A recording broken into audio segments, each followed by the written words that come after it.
awal cerita, kepolisian menemukan korban ketiga dari kasus pembunuhan seorang pembunuh berantai yang misterius.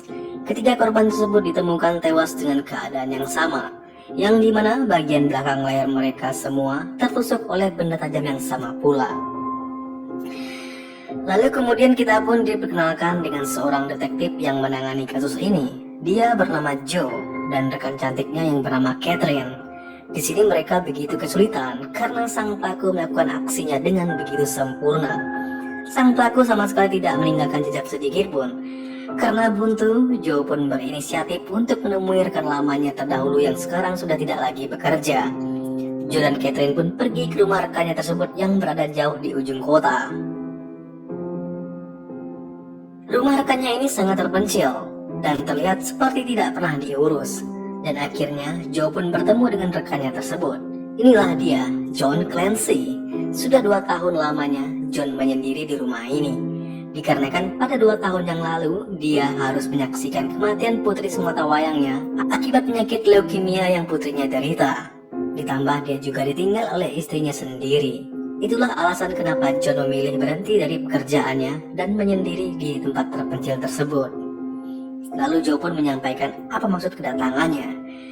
Joe ingin John membantunya memecahkan kasus yang tengah dia tangani. Dan John pun tanpa basa-basi menolak ajakan tersebut. Tak lama kemudian, Catherine pun berusaha membantu untuk meyakinkan John agar mau bergabung. Dia memberikan berkas-berkas kasus yang ada. Dan saat Catherine menyentuh lengannya si John, John pun seperti melihat suatu penglihatan pada diri Catherine. Ya, John memiliki kemampuan melihat masa depan atau masa lalu seseorang hanya dengan menyentuhnya. Dia memiliki keahlian seorang psikik yang begitu membantu dalam hal pemecahan kasus. Dan sebelum pulang, Joe pun berpesan jika berubah pikiran, kau tahu di mana menemukanku. John sendiri hari-harinya dipenuhi dengan kenangan akan putrinya yang begitu menderita akibat sakit yang dialami putrinya sebelum meninggal. Dan pada akhirnya, John pun tertarik untuk melihat berkas kasus yang ditinggalkan oleh Catherine.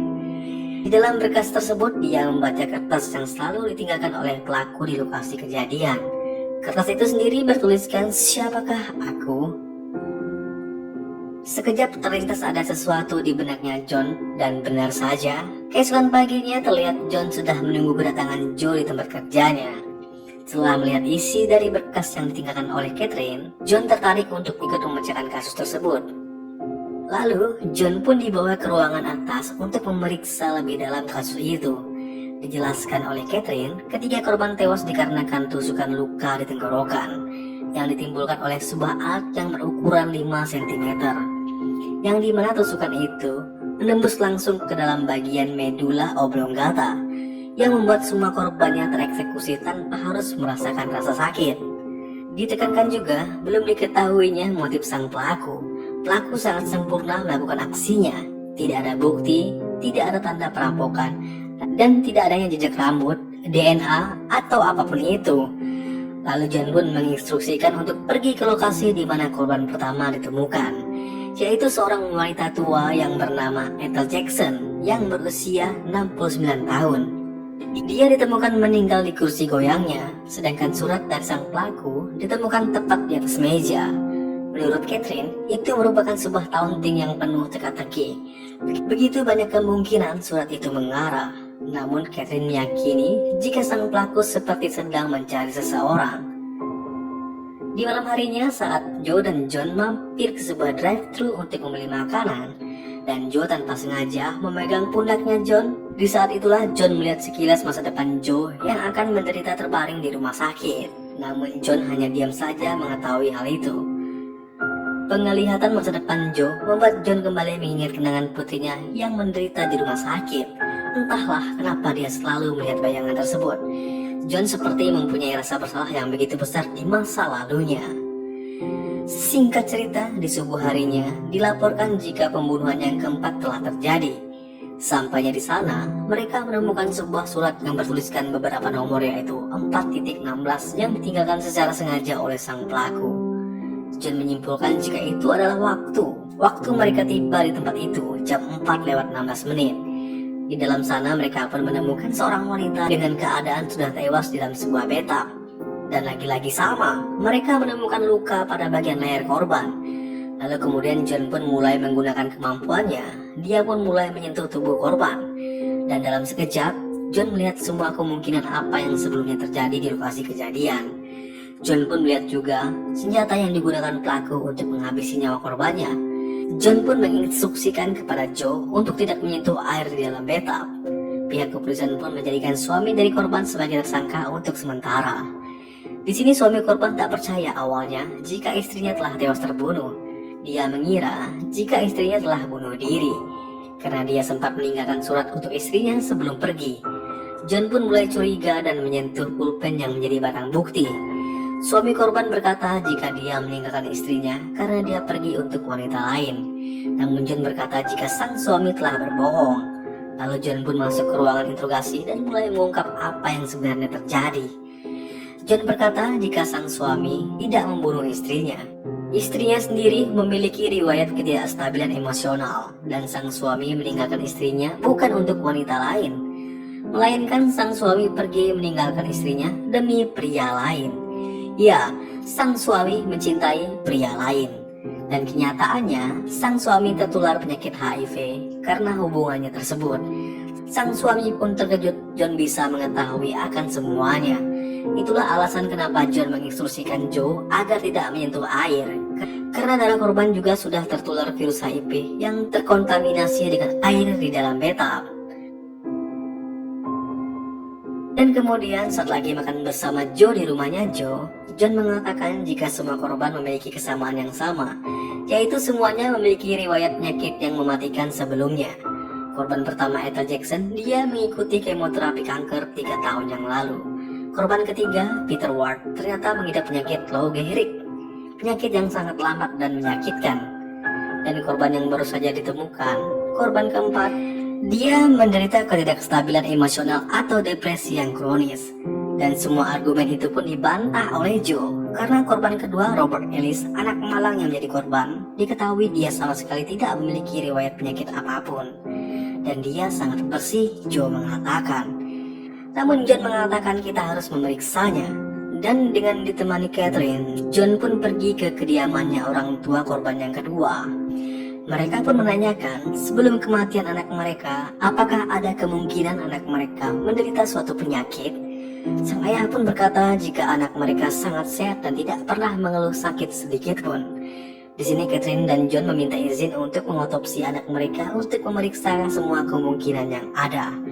Namun sang ibu menolak awalnya, karena menurutnya ini semua adalah takdir dari Tuhan. Namun John berhasil meyakinkan keduanya dan akhirnya kedua orang tua korban pun mengizinkan. Korban kedua pun mulai diotopsi. Otaknya pun dikeluarkan dari kepalanya.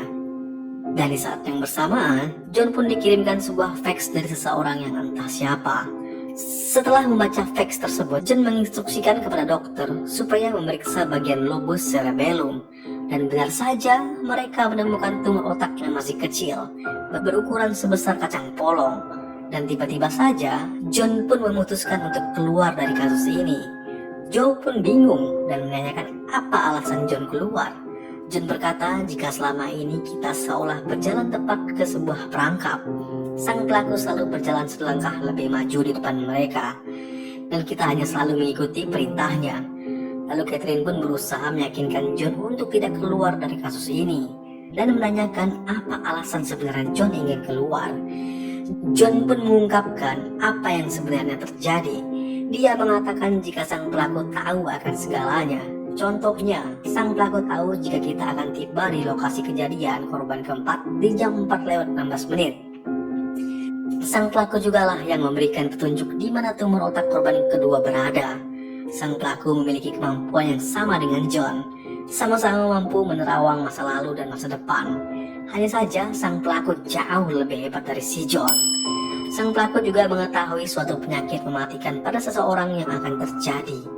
Bisa dikatakan sang pelaku adalah pembunuh yang memiliki belas kasihan. Dia membunuh korban-korbannya tanpa korban-korbannya tersebut merasakan sakit sedikit pun. Istilahnya sang pelaku ini menolong korban-korbannya sebelum mereka merasakan sakit dan kematian akibat penyakit yang akan mereka alami. Dia sungguh brilian, ungkap John, dan dia bukanlah orang yang bisa aku tandingi. Tak lama kemudian, terjadi lagi sebuah kasus pembunuhan. Kali ini pembunuhan yang terjadi berbeda dari kasus biasanya. Terlihat isi bagian dari perut dan baju atas korban dijadikan lukisan pada sebuah dinding. Sedangkan si John di sisi lain sudah menaiki bis untuk segera pulang ke rumahnya. Namun tak lama kemudian, Joe datang dan berusaha meyakinkan John untuk tidak pergi. Joe mengatakan jika ada kasus baru yang kemungkinan bisa memberi mereka sebuah petunjuk. Joe menambahkan jika mereka telah menganalisis secara kimia air dari bathtub korban keempat dan benar air itu positif HIV. Namun mereka juga menemukan elemen racun anti-invertebrata atau bisa dikatakan racun siput yang ditemukan pada potongan bunga di dalam bathtub. Dan mereka pun menuju dari mana bunga itu berasal di sebuah taman di tengah kota, dan mereka pun menemukan bekas bunga yang telah dipotong di sana. John pun mulai menyentuhnya.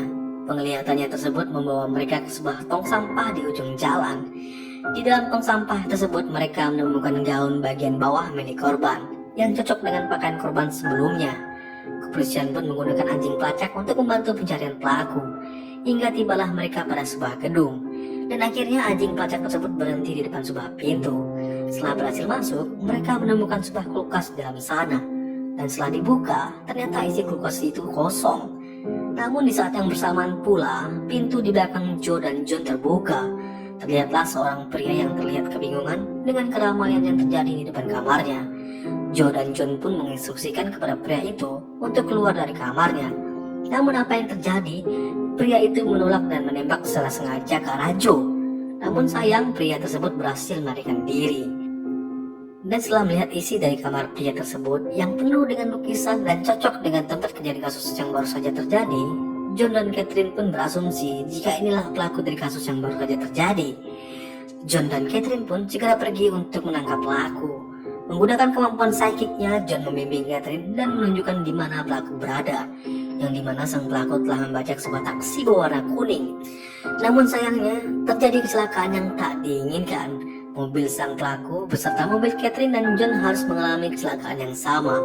Dan di saat John telah keluar dari mobilnya dan mencoba memeriksa keadaan, dia pun ditembak pas di kepala oleh sang pelaku. Namun itu hanya penglihatannya. Itulah yang terjadi jika dia melakukan hal tadi. Dia pun mengubah kemungkinannya dan bersembunyi di depan mobil. Dan Catherine lah yang akhirnya menjatuhkan sang pelaku dari arah belakang.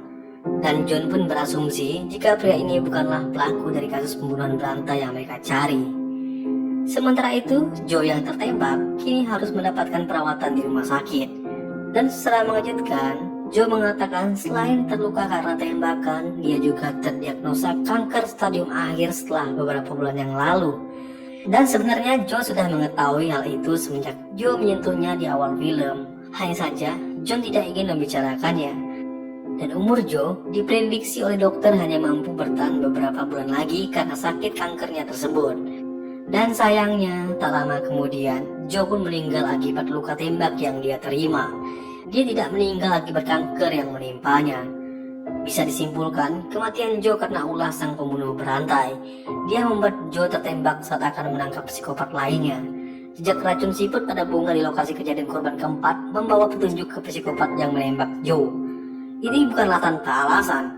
Sang pembunuh berantai mengetahui riwayat Joe yang berpenyakit kanker dan mengubah cara kematian yang menurutnya itu adalah yang lebih baik. Singkat cerita, setelah pemakaman selesai, John pun pergi menyendiri untuk ngopi. Dan secara mengejutkan akhirnya sang pembunuh berantai yang sebenarnya muncul di hadapannya. Ya, inilah orangnya, Charles Ambrose. Charles berkata jika dia sudah sangat lama ingin bertemu si John. Charles berkata jika semua kehidupan yang telah direnggutnya adalah kehidupan yang dia selamatkan dari rasa sakit yang teramat sangat. Dia melihat semua orang-orang itu begitu menderita akan sakit yang mereka alami. Karena itulah aku datang membawa pilihan yang lebih baik. Aku bahkan datang di saat rasa sakit itu belum dimulai. Dan Charles pun mengakui jika dialah yang membuat Joe terbunuh. Karena kalau tidak, dalam 73 hari ke depan, Joe hanya akan dipenuhi oleh rasa sakit yang sangat mengerikan. Namun di sini John sepertinya tak menerima apa yang telah Charles lakukan. Dia pun berusaha menangkap Charles, namun sayang, Charles selangkah lebih maju pergerakannya dari si John. Dia pun melempar pistolnya ke arah si John dan berteriak jika John memiliki senjata. Hal itu pun membuat keributan dan Charles berhasil kabur. Singkat cerita, Catherine berusaha mencari informasi kematian yang tak terungkap kepolisian selama ini. Dan apa yang Catherine dapatkan dalam rentang 10 tahun terakhir, ada 62 kasus pembunuhan yang tak terpecahkan yang dimana semua korban tersebut tidak merasakan sakit di saat eksekusi. Jika ditambahkan korban yang sekarang, ada 66 kasus dari seluruh data secara nasional. Di malam harinya, di sebuah apartemen mewah, ada seorang pria muda yang sukses. Pria ini bernama Jeffrey. Pria ini tidak sadar jika di balik ruangan lainnya, ternyata ada orang asing yang mengincar nyawanya. Ya, itu adalah Charles. Charles sudah berada di sana untuk kembali melancarkan aksinya. Dan sayangnya, John juga ada di ruangan lainnya. Dia berusaha menghentikan aksi Charles kala itu. Charles sepertinya tidak heran dengan adanya kehadiran John di depannya. Yang kebingungan hanyalah si Jeffrey. Dia begitu bingung kenapa ada dua pria asing yang secara tiba-tiba ada di dalam apartemennya sembari memegang senjata. Lalu Charles pun berkata, jika tak lama lagi Jeffrey ini akan bertarung dengan sebuah penyakit yang dinamakan neurofibromatosis. Ini adalah kondisi terjadinya pertumbuhan tumor pada jaringan saraf yang disebabkan oleh kelainan genetik. Dan Charles pun menjelaskan secara detail apa yang akan terjadi pada hidup Jeffrey kepada John jika dia tidak mengambil nyawa Jeffrey di malam itu. Dan setelah menjelaskan semua hal, Charles akhirnya mengurungkan niatnya dan pergi berlalu. Sementara itu, John memberitahukan kepada Jeffrey agar dia segera ke rumah sakit karena alkohol yang baru saja diminumnya tersebut mengandung racun. Sementara itu, Catherine dan pihak kepolisian lainnya menemukan di mana tempat Charles tinggal. Kamar apartemen Charles sendiri kosong melompong. Yang ada hanyalah sebuah gambar proyektor yang memang sudah dipersiapkan oleh Charles di sana. Gambar proyektor itu sendiri merupakan gambar rekaman yang sudah dipersiapkan oleh Charles untuk Catherine. Di sini Charles menjelaskan siapakah dirinya. Dia adalah seorang dari keluarga yang baik-baik saja. Dia juga tidak radikal. Dia bukanlah orang yang tertarik akan ketenaran ataupun kekuasaan. Dan dia pun berkata, jika dia tidak bisa memilih apa yang telah Tuhan berikan kepadanya. Dan di saat yang bersamaan, kepolisian mendapatkan informasi jika Charles terlihat di sebuah stasiun kereta bersama si John. Mendengar hal tersebut, Catherine pun langsung bergegas pergi. Sedangkan si John masih terus berusaha mengejar Charles hingga masuk ke dalam kereta. Dan Charles menembakkan senjatanya yang membuat seluruh penumpang berlarian. Di sini Charles mengatakan, jika dalam 7 menit ke depan John akan membunuh seseorang, yaitu Charles itu sendiri. Charles berkata jika sekarang dia sedang sekarat dan dia tidak bisa melanjutkan aksinya lagi, dan dia membutuhkan seseorang yang bisa melanjutkan apa yang telah dia mulai. Dan kandidat yang paling pas tidak lain dan tidak bukan adalah John itu sendiri. Di sisi luar, kepolisian sudah menunggu dan mengepung area stasiun untuk menghentikan aksi Charles. Dan di saat kereta telah berhenti, Catherine masuk dan menerobos ke dalam kereta. Dan setibanya di dekat si John, Charles melepaskan tembakannya. Dan John pun berusaha menyelamatkan Catherine dengan membahas tembakan yang dilepaskan oleh Charles. Dan boom! Tembakan John tepat mengenai jantung Charles. Seperti yang Charles inginkan, seperti yang Charles pikirkan, seperti yang Charles perkirakan. Semua yang terjadi tepat dengan apa yang Charles katakan. Dan John hanya bisa terdiam karena semua yang terjadi, dia hanya mengikuti apa yang diinginkan oleh Charles. Dan tembakan yang diterima oleh John tidaklah membuat John kenapa-kenapa. Dia tampak sehat walafiat saat di rumah sakit. Dan karena berita tersebut, akhirnya membuat istri John yang bernama Elizabeth mau mengunjungi si John. Dan Elizabeth pun memeluk dengan sedih mantan suaminya tersebut. Namun di tengah pelukan itu, John akhirnya mengingat kenangan tentang anaknya yang sedang menderita akibat penyakit leukemia yang putrinya alami dahulu. Dan sekilas, dia melihat sosok Charles berada di sana. Dan sangat-sangat mengejutkan, ternyata yang mengakhiri kematian putrinya adalah John itu sendiri. Dia tidak tega melihat penderitaan yang dialami oleh putri kesayangannya. Dan dengan berkatilah, John pun mengakhiri nyawa putrinya dengan tangannya sendiri. Dan semua itu diketahui oleh Charles pada 2 tahun yang lalu. Dan itulah alasan kenapa Charles mau memilih si John untuk menjadi penerusnya. Karena secara tidak langsung, John memiliki rasa yang sama seperti Charles. Apakah ada kemungkinan John mengikuti jejak Charles? Entahlah. Biar waktu yang menjawabnya. dan saya akhiri, film pun berakhir.